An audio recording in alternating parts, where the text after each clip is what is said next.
Mace, খাদ্যবান্ধব কর্মসূচি সহ সুলভ মূল্যে প্রান্তিক মানুষের কাছে নিত্য প্রয়োজনীয় দ্রব্য সরবরাহ চলমান রাখা হয়েছে।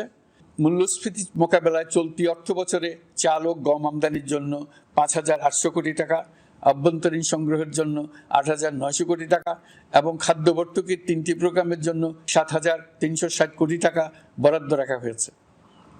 বিভিন্ন স্টেক হোল্ডারের সাথে সভা করে মূল্যস্ফীতি নিয়ন্ত্রণের করণীয় সমূহ চিহ্নিত করা হয়েছে। পরিচালন ও উন্নয়ন ব্যয় যৌক্তিক পরিমাণে হ্রাস করার জন্য কার্যক্রম গ্রহণ করা হয়েছে। কৃষিপণ্য উৎপাদনের জন্য সার আমদানির ক্ষেত্রে প্রয়োজনীয় বৈদেশিক মুদ্রার সরবরাহ নিশ্চিত করার পদক্ষেপ নেওয়া হয়েছে। প্রকৃত চাষিগণ যাতে কৃষি ঋণ পেয়ে থাকেন তা নিশ্চিত করার উদ্যোগ নেওয়ার পাশাপাশি কৃষি ঋণের পরিমাণ বৃদ্ধি করা হয়েছে। মার্কিন ডলারের বিপরীতে টাকার বিনিময় হার স্থিতিশীল রাখার লক্ষ্যে বৈদেশিক মুদ্রার বিনিময় হারকে বাজার ভিত্তিক করা হয়েছে। কালো টাকা সাদা করার অনৈতিক অনুমতি বাতিল করা হয়েছে। বৈদেশিক মুদ্রার রিজার্ভ বৃদ্ধি করতে বিভিন্ন উন্নয়ন সহযোগীদের কাছ থেকে বাজেট সাপোর্ট চাওয়া হয়েছে। আন্তর্জাতিক মুদ্রা তহবিল থেকে অতিরিক্ত 3 বিলিয়ন মার্কিন ডলার, বিশ্বব্যাংক থেকে অতিরিক্ত 1 বিলিয়ন ডলার, জাইকা থেকে অতিরিক্ত 1 বিলিয়ন মার্কিন ডলার প্রদানের অনুরোধ করা হয়েছে। রূপপুর পারমাণবিক বিদ্যুৎ কেন্দ্র নির্মাণ প্রকল্পের অগ্রিম অর্থ পরিশোধ এবং বকেয়া পাওনা নিয়ে রাশিয়ান ফেডারেশনের সাথে অর্থ মন্ত্রণালয়ের আলোচনা চলছে। পাইপলাইনে থাকা 48 বিলিয়ন মার্কিন ডলার বৈদেশিক সহায়তা ব্যবহারের উদ্যোগ নেওয়া হয়েছে। মেগা প্রকল্পের নামে লুটপাট বন্ধের পাশাপাশি স্বাস্থ্য ও শিক্ষা খাতে বরাদ্দ বৃদ্ধির পরিকল্পনা গ্রহণ করা হয়েছে। বৈদেশিক মুদ্রার রিজার্ভের উপর চাপ কমানোর লক্ষ্যে রাশিয়া এবং চীন থেকে প্রাপ্ত ঋণের সুদের হার কমানো এবং ঋণের মেয়াদ বৃদ্ধির জন্য অনুরোধ জানানো হয়েছে। সকল উন্নয়ন সহযোগীদের সাথে সম্পর্ক আরও নিবিড় করার উদ্যোগ নেওয়া হয়েছে। সকল অর্থনৈতিক সূচক এবং পরিসংখ্যানের প্রকৃত মান বা সংখ্যা প্রকাশের জন্য নির্দেশনা প্রদান করা হয়েছে। জিডিপি, মূল্যস্ফীতি ইত্যাদি সঠিক উপাত্ত সংগ্রহ, প্রাক্কলন ও প্রকাশের জন্য নির্দেশনা দেওয়া হয়েছে। জাতীয় রাজস্ব বোর্ড এবং অর্থ বিভাগের রাজস্ব আয় সম্পর্কিত উপাত্তের মধ্যে পার্থক্য নিরসনে উদ্যোগ নেওয়া হয়েছে। প্রকৃত রপ্তানি আয় নিরূপণ এবং প্রকাশের নির্দেশনা দেওয়া হয়েছে। জাতীয় রাজস্ব বোর্ডের অটোমাইজেশনের লক্ষ্যে পরিকল্পনা গ্রহণ করা হয়েছে। পুঁজিবাজারকে স্বাভাবিক ধারায় ফিরিয়ে আনতে সিকিউরিটি এক্সচেঞ্জ কমিশন পুনর্গঠন করা হয়েছে। নিত্য প্রয়োজনীয় পণ্য সামগ্রীর সরবরাহ স্বাভাবিক রাখার নিমিত্তে ব্যবসায়ী, শিল্প মালিক ও ব্যবসায়ী সংগঠনের সাথে সভা করা হচ্ছে এবং তাদের মতামতের ভিত্তিতে বিভিন্ন ব্যবস্থা গ্রহণ করা হচ্ছে। বিদ্যমান মজুদ ও ঘাটতি মূল্যায়ন করে ভবিষ্যৎ চাহিদা পর্যালোচনা করে স্থানীয় উৎপাদন বৃদ্ধির পাশাপাশি আমদানি পর্যায়ে বিভিন্ন জটিলতা দূরীকরণ, বন্দর ও বড় মোকাম সহ পরিবহন ব্যবস্থার বিভিন্ন সমস্যা সমাধানে সংশ্লিষ্ট সকল মন্ত্রণালয়, দপ্তর, বিভাগকে প্রয়োজনীয় নির্দেশ দেওয়া হয়েছে। এই জন্য তেল, চিনি, ডিম ও মাংস উৎপাদনকারী বৃহৎ প্রতিষ্ঠানসমূহের সাথে সভা ও মত বিনিময় করা হচ্ছে। নিত্য প্রয়োজনীয় কিছু দ্রব্যাদি যেমন পেঁয়াজ, আলু এসবের দাম আরও কমানোর জন্য বিদ্যমান শুল্ক হার হ্রাসের বিষয়ে এনবিআরকে প্রয়োজনীয় নির্দেশনা দেওয়া হয়েছে। ইতোমধ্যে এনবিআর পেঁয়াজ, আলু ও কতিপয় কীটনাশকের ক্ষেত্রে আমদানি শুল্ক হ্রাস এবং ক্ষেত্র বিশেষে রেগুলেটরি শুল্ক প্রত্যাহার করে এসআরও জারি করেছে। নিম্ন আয়ের 1 কোটি পরিবারকে টিসিবির মাধ্যমে হ্রাসকৃত মূল্যে কিছু পণ্য যেমন পরিবার প্রতি চাল মাসে 5 কেজি, সয়াবিন তেল মাসে 2 কেজি, মসুর ডাল মাসে 2 কেজি দেওয়া হচ্ছে। এটি সামনের দিনগুলোতে অব্যাহত রাখা হবে। সরকার দায়িত্ব গ্রহণের পর জনপ্রত্যাশা অনুযায়ী বিদ্যুৎ, জ্বালানি ও খনিজ সম্পদ মন্ত্রণালয় হতে বিদ্যুৎ ও জ্বালানির দ্রুত সরবরাহ বৃদ্ধি আইনের অধীনে চলমান সকল প্রকার নেগোসিয়েশন, প্রকল্প বাছাই এবং ক্রয় প্রক্রিয়াকরণ কার্যক্রম আপাতত স্থগিত করা হয়েছে। গত 1.5 দশকে এই আইন ব্যবহার করে লক্ষ কোটি টাকা লুটপাট হয়েছে। বিদ্যুৎ, জ্বালানি ও খনিজ সম্পদ মন্ত্রণালয়ের আওতাধীন কোম্পানিসমূহে অধিকতর স্বচ্ছতা ও জবাবদিহিতা আনার লক্ষ্যে কোম্পানিসমূহের পরিচালনা পর্ষদ পুনর্গঠন করা হয়েছে। প্রকৌশল, ভূতত্ত্ব এবং খনিজ হিসাব বিষয়ে অধ্যয়ন করেছে এমন ছাত্র প্রতিনিধি অন্তর্ভুক্ত করার জন্য উদ্যোগ গ্রহণ করা হয়েছে। এই খাতে অধিকতর সক্ষমতা, গতিশীলতা এবং জবাবদিহিতা নিশ্চিত করার লক্ষ্যে বিশেষজ্ঞগণের সমন্বয়ে একটি কমিটি গঠন করা হয়েছে। জ্বালানি তেলের মূল্য জনপ্রত্যাশা অনুযায়ী সহনশীল রাখতে অকটেইন ও পেট্রোলের দাম 6 টাকা, ডিজেল ও কেরোসিনের দাম 1 টাকা 25 পয়সা কমানো হয়েছে। 37 দিন বন্ধ থাকার পর গত 25 আগস্ট হতে মিরপুর 10 ও কাজীপাড়া স্টেশন ছাড়া বাকি সব স্টেশনে মেট্রো রেল পুনরায় চালু করা হয়েছে। ভুয়া মুক্তিযোদ্ধাদের চিহ্নিত করার লক্ষ্যে বিশেষ করে মুক্তিযুদ্ধের সময় যাদের বয়স 12.5 বছরের কম ছিল তাদের মুক্তিযুদ্ধ তালিকা হতে বাতিলের জন্য সুপ্রিম কোর্টে লিভ টু আপিলের পদক্ষেপ গ্রহণ করা হয়েছে। মুক্তিযোদ্ধা কল্যাণ ট্রাস্টের আওতাধীন বেদখলকৃত স্থাবর সম্পত্তি উদ্ধারে প্রয়োজনীয় ব্যবস্থা গ্রহণ করা হয়েছে। গৃহায়ন ও গণপূর্ত মন্ত্রণালয় কর্তৃক গৃহীত বরিশাল, রংপুর, ময়মনসিংহ উন্নয়ন কর্তৃপক্ষ আইন এর খসড়া তৈরির কার্যক্রম নেওয়া হয়েছে। পূর্বাচল নতুন শহর প্রকল্প, ঢাকার আশেপাশে স্যাটেলাইট সিটি নির্মাণের রোডম্যাপ চূড়ান্তকরণের উদ্যোগ নেওয়া হয়েছে।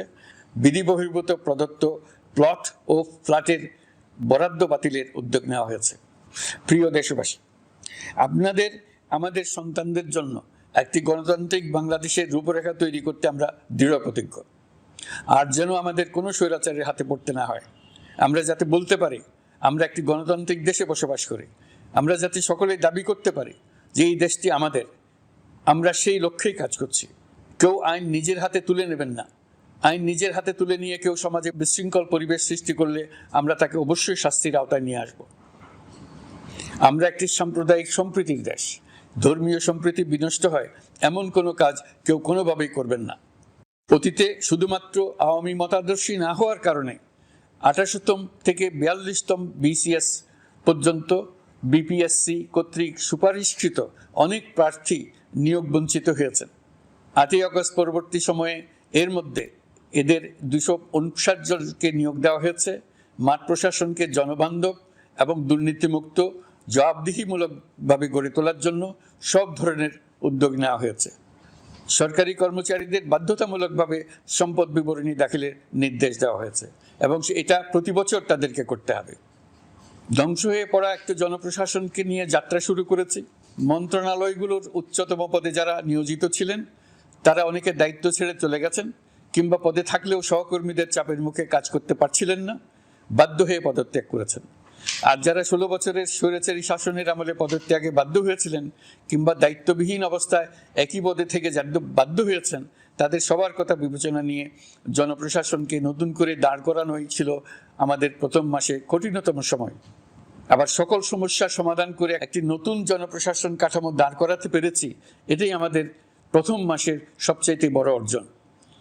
আমার বিশ্বাস এই জনপ্রশাসন জনগণের ইচ্ছা পূরণে সর্বোচ্চ অবদান রাখতে পারবে।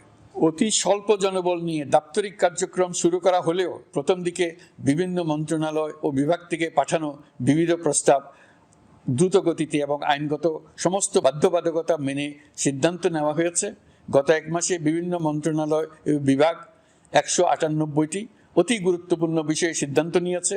জনপ্রশাসনের 135 জন অতিরিক্ত সচিব, 227 জন যুগ্ম সচিব এবং 120 জন উপসচিবকে পদোন্নতি প্রদান করা হয়েছে। 59টি জেলার জেলা প্রশাসককে প্রত্যাহার করা হয়েছে এবং নতুন 59 জন জেলা প্রশাসককে নিয়োগ দেওয়া হয়েছে। 67 জন কর্মকর্তার চুক্তিভিত্তিক নিয়োগ বাতিল করা হয়েছে। 10 জন যুগ্ম সচিব, 8 জন অতিরিক্ত সচিব, 6 জন সচিবকে ওএসডি করা হয়েছে। বাংলাদেশ পুলিশের 80 জন ডিআইজি, 30 জন পুলিশ সুপার সহ 110 জনকে পদোন্নতি প্রদান করা হয়েছে। 1 জন ডিআইজি, 1 জন এডিশনাল ডিআইজি, 4 জন পুলিশ সুপারকে চাকরিতে পুনর্বহাল করা হয়েছে। আইজিপি সহ 10 জন অতিরিক্ত আইজি, 88 জন ডিআইজি, 21 জন এডিশনাল ডিআইজি, 177 জন পুলিশ সুপার সহ মোট 297 জন কর্মকর্তাকে বদলি করা হয়েছে। ছাত্র শ্রমিক জনতার বিপ্লবের মূল লক্ষ্য ছিল গণভবন। এটা ছিল স্বৈরাচারের কেন্দ্রবিন্দু। এই সরকার বিপ্লবের প্রতি সম্মান দেখিয়ে গণভবনকে বিপ্লবের জাদুঘর হিসেবে ঘোষণা দিয়েছে। ছাত্র জনতার ক্ষোভকে স্থায়ীভাবে তুলে ধরার জন্য গণভবনের আর কোনো সংস্কার করা হবে না। ছাত্র জনতার ক্ষোভের মুখে তা যে অবস্থায় দাঁড়িয়েছিল সেই অবস্থায় তাকে রাখা হবে। যেসব মূল্যবান সামগ্রী জনতা নিয়ে গিয়েছিল সেগুলো অনেক ফেরত দিয়ে গেছেন। যারা নিয়ে গিয়েছেন তারা নিজেরাই ফেরত দিয়ে গেছেন। তাদের আমরা দেশবাসীর পক্ষ থেকে ধন্যবাদ জানাচ্ছি। আরও কিছু জিনিস পাওয়া যায়নি, যারা নিয়ে গেছেন তাদের কাছে আমাদের অনুরোধ থাকবে তারা যেন এইসব সামগ্রী ফেরত দিয়ে যান।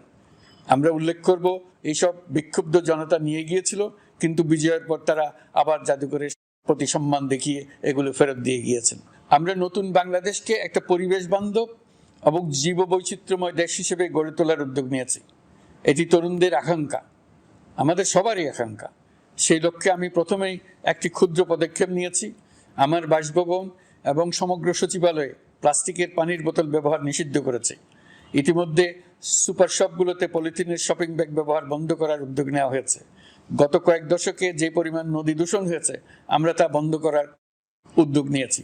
আমরা সংস্কার চাই। আমাদের একান্ত অনুরোধ, আমাদের উপর যে সংস্কারের গুরু দায়িত্ব দিয়েছেন, সেই দায়িত্ব দিয়ে আপনারা দর্শকের গ্যালারিতে চলে যাবেন না। আপনারা আমাদের সঙ্গে থাকুন, আমরা একসঙ্গে সংস্কার করব। এটা আমাদের সবার দায়িত্ব। আপনারা নিজ নিজ জগতে সংস্কার আনুন। একটা জাতির সংস্কার শুধু সরকারের সংস্কার হলে হয় না। আপনি ব্যবসায়ী হলে আপনার ব্যবসায়ী সংস্কার আনুন। ব্যবসায়ী গোষ্ঠীরা তাদের নিজ নিজ সমিতির মাধ্যমে সংস্কার আনুন। সমিতিতে সংস্কার আনুন। নতুন করে সমিতি গঠনতন্ত্র সংশোধন করুন। আপনি শ্রমিক হলে আপনার ক্ষেত্রে আপনি সংস্কার করুন। আপনি রাজনৈতিক নেতাকর্মী হলে আপনার ক্ষেত্রে সংস্কার করুন। আপনি প্রতিষ্ঠান প্রধান হলে আপনার প্রতিষ্ঠানে সংস্কার আনুন।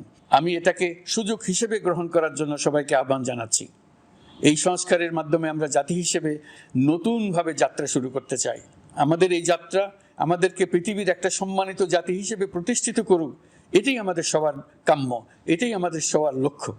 গত এক মাসে আমি বেশ কিছু রাজনৈতিক দলের সঙ্গে পৃথকভাবে বসছি, তাদের সঙ্গে মতামত বিনিময় করেছি। তারা আমাদের উৎসাহিত করেছেন, ছাত্র শ্রমিক জনতার বিপ্লবের লক্ষ্যের প্রতি সমর্থন জানিয়েছেন, সংস্কারের কাজে পূর্ণ সহযোগিতার দেওয়ার আশ্বাস দিয়েছেন। আমি দেশের বিশিষ্ট সম্পাদক বৃন্দের সঙ্গে মত বিনিময় করেছি, তারাও সংস্কারের কাজে পূর্ণ সহযোগিতা দেওয়ার আশ্বাস দিয়েছেন। তারা বিভিন্ন বিষয়ে মূল্যবান পরামর্শ দিয়েছেন। সবার পরামর্শ নিয়ে এখন আমাদের অগ্রসর হওয়ার পালা।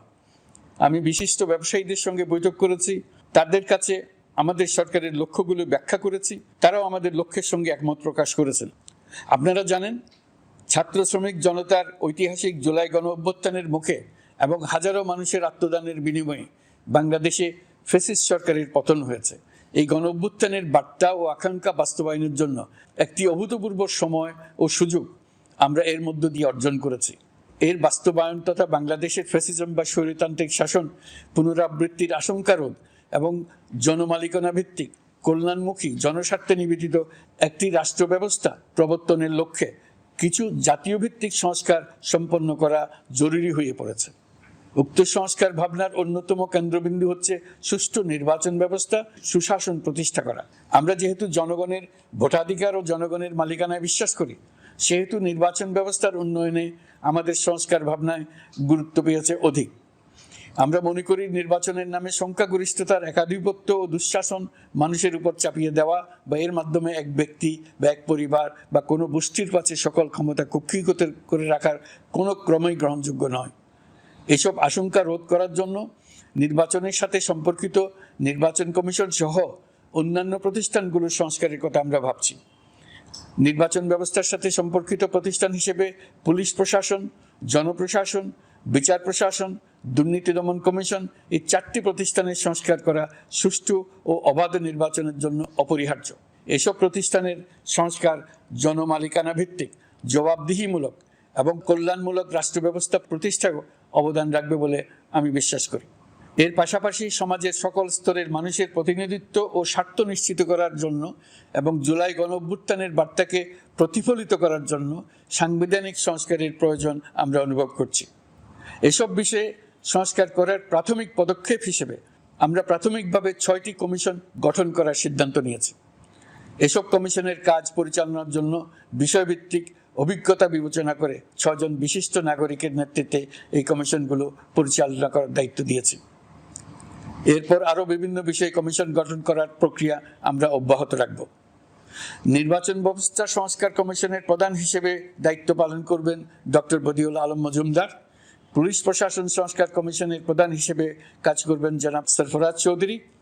বিচার বিভাগ সংস্কার কমিশনের প্রধান হিসেবে দায়িত্ব পালন করবেন বিচারপতি শাহ আবু নাঈম মমিনুর রহমান।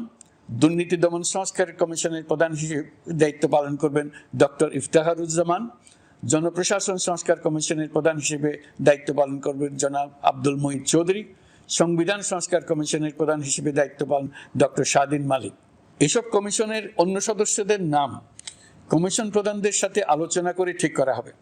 কমিশনগুলোর আলোচনা ও পরামর্শ সভায় উপদেষ্টা পরিষদের সদস্য, ছাত্র, শ্রমিক জনতা আন্দোলনের প্রতিনিধি, নাগরিক সমাজ ও রাজনৈতিক দলের প্রতিনিধিরা উপস্থিত থাকবেন।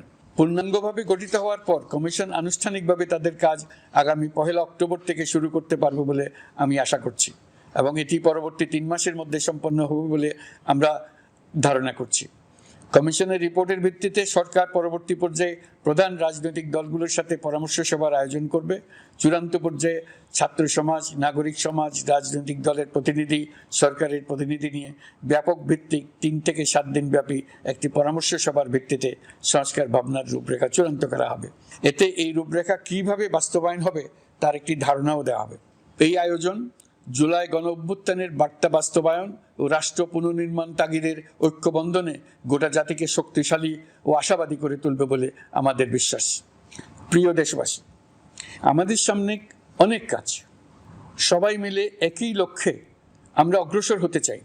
আমাদের মধ্যে, বিশেষ করে আমাদের নতুন প্রজন্মের মধ্যে যে সুপ্ত প্রতিভা লুকিয়ে আছে, সেটা যেন বিনা বাধায় রাষ্ট্রের এবং সমাজের সহযোগিতায় প্রকাশ করতে পারি, সেই সুযোগের কাঠামো তৈরি করতে চাই। সকলে মিলে আমাদের পরিবারের প্রতিটি সদস্যকে, সে ঝাড়ুদার হোক, ছাত্র হোক, শিক্ষক হোক, যে কোনো ধর্মের হোক, সবার সমান অধিকার নিশ্চিত করতে চাই। এই হলো আমাদের সংস্কারের মূল লক্ষ্য। আসুন ছাত্র শ্রমিক জনতার এই বিপ্লবের লক্ষ্যকে আমরা দ্রুত বাস্তবায়ন করি। আমাদের প্রথম মাসে আমরা যে গতিতে, যে উদ্যম নিয়ে কাজ এগিয়ে নিয়ে যাওয়ার কথা চিন্তা করেছিলাম, সেটা হয়তো করতে পারিনি বাস্তব অবস্থার পরিপ্রেক্ষিতে। দেশের আইন শৃঙ্খলা পরিস্থিতি স্বাভাবিক রাখা গেলে আশা করি আমরা আমাদের গতি অনেক বাড়াতে পারব। এই জন্য দেশের সকল মানুষের কাছে, শিক্ষক, ছাত্রছাত্রী, কৃষক, শ্রমিক, পেশাজীবী, বড় ব্যবসায়ী, ক্ষুদ্র ব্যবসায়ী, দিনমজুর, গৃহিণী, সকলের সহযোগিতা চেয়েছি। আমাদের কাজ বড় কঠিন, কিন্তু জাতি হিসেবে এবার ব্যর্থ হওয়ার কোনো অবকাশ আমাদের নেই। আমাদেরকে সফল হতেই হবে। এই সাফল্য আপনাদের কারণেই আসবে, আপনার সহযোগিতার কারণেই আসবে। আমাদের কাজ হবে আপনার আমার স্বপ্নকে বাস্তবে রূপায়িত করা। এখন আমরা আমাদের 2য় মাস শুরু করছি। আমাদের 2য় মাসে যেন আপনাদের মনে দৃঢ় আস্থা সৃষ্টি করতে পারি, সেই চেষ্টা করে যাব। ধৈর্য ধরুন, এই কথাটি আমি মোটেই আপনাদের বলবো না। আমরা সবাই অধৈর্য হয়ে পড়েছি। এত সব কাজ কখন যে শেষ হবে এটা চিন্তা করে আমরা অধৈর্য হব, কেন হব না? কিন্তু সঠিকভাবে কাজ করব, কাজে কোনো অধৈর্যের চিহ্ন রাখবো না।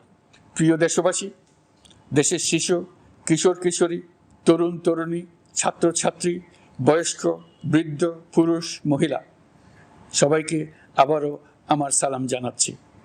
আসসালামু আলাইকুম। আপনাদের সবাইকে ধন্যবাদ জানাচ্ছি। মহান আল্লাহ আমাদের সকলের সহায় হোক।